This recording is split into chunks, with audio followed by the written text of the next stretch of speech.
Hello again. Obviously, this is not 1/6 scale, which is my usual scale I've been working on maybe the last almost 20 years. But I had this 1/16 scale King Tiger Porsche turret. It's a kit that I had maybe 25 years ago. I stopped building kits, so I found this person in the internet. I don't even remember his name, or I would mention it. Found them through eBay. What I would do is I would send him my kits and would tell him how I wanted them built. And if at the end I didn't want him, I didn't have to buy him. He could sell them. And if I want him, he would charge me whatever, he thought, depending on the time spent, was. So I had this King Tiger Porsche turret,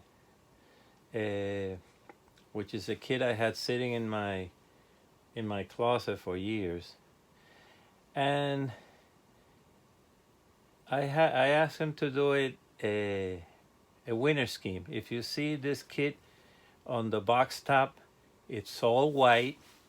It had a 111 in black. He applied the simmerit nicely, but the King Tiger with Porsche turret is something I didn't really like that much. So I had it in a place in my displays, but not much with it.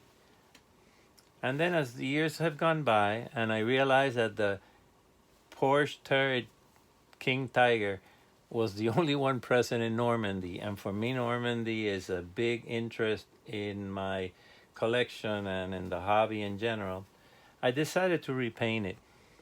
And the reason I'm doing this video is that I recently posted a video of a reconnaissance Panzer 38T, and what I did with this kit, it's the same techniques.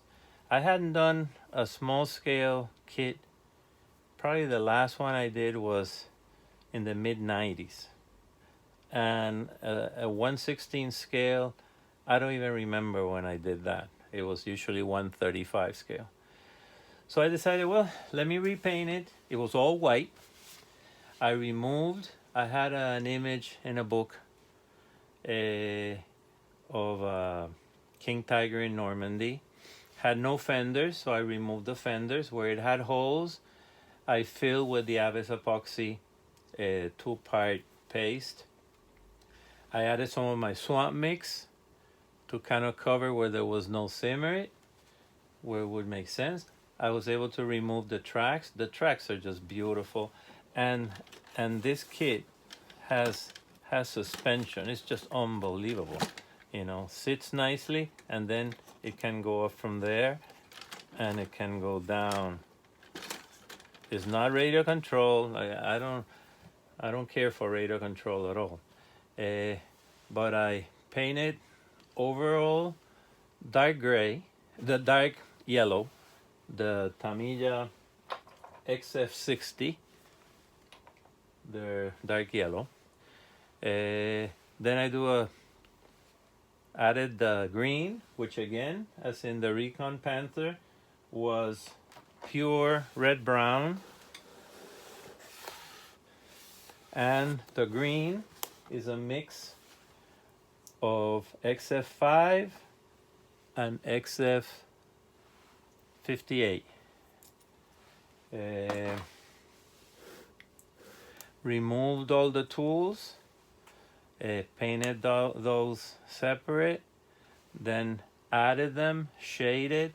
But again, it's the same technique. So the point of this video is that it kind of works, I think, in any scale. I haven't tried those same techniques in 1/35 scale, but seeing the results here, it wasn't that much work. I just wanted to have it so it was Normandy friendly.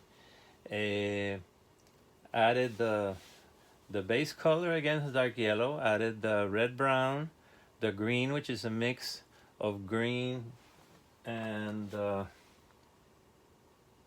and olive green, which is XF58. XF5 is just plain flat green. Then I added the shading with a very dark red-brown to all the edges. Then I dry brushed with buff. Did the same. For the numbers, I made some masks with masking tape. I put them on the tank so that then the white, which was the color of the tank, would remain, and then I just painted in the black. And the crosses, I made a small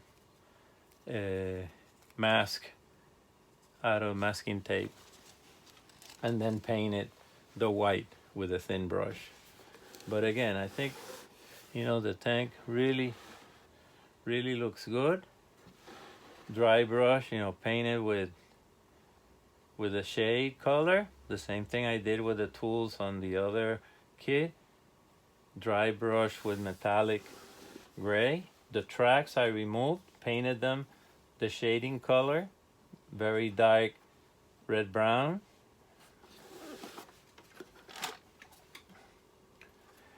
The exhaust had been lost to time, so I used some styrene tubing and I bent it using heat from a candle. So I had to make those again because I don't know where those parts went. This tank in its all white format, I probably got maybe 20 years ago, you know, 15, 20 years ago. So it's been banging around a lot, and that part had been lost. Okay, here's the other side, the front. These Tamiya kits are just unbelievable. This kit might be 30 years old, and just the suspension is a work of art, you know. For some people, that it moves, it'll be fun. I don't care if it moves or not. In this case, it just made it easier to be able to paint the details of the running gear. I think it looks beastly without the fenders.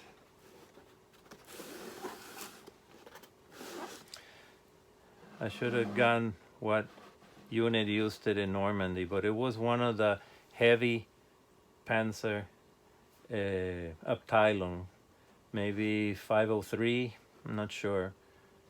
Again, bring it up here a bit to see from on top. Again, it will be a nice display, and now it'll fit better with all my other Normandy stuff. The track links just by themselves, they're plastic, but they just look amazing. I just painted, you know, dark red-brown, and then highlighted with dry brushing with metallic gray. Hope it looks well in the video.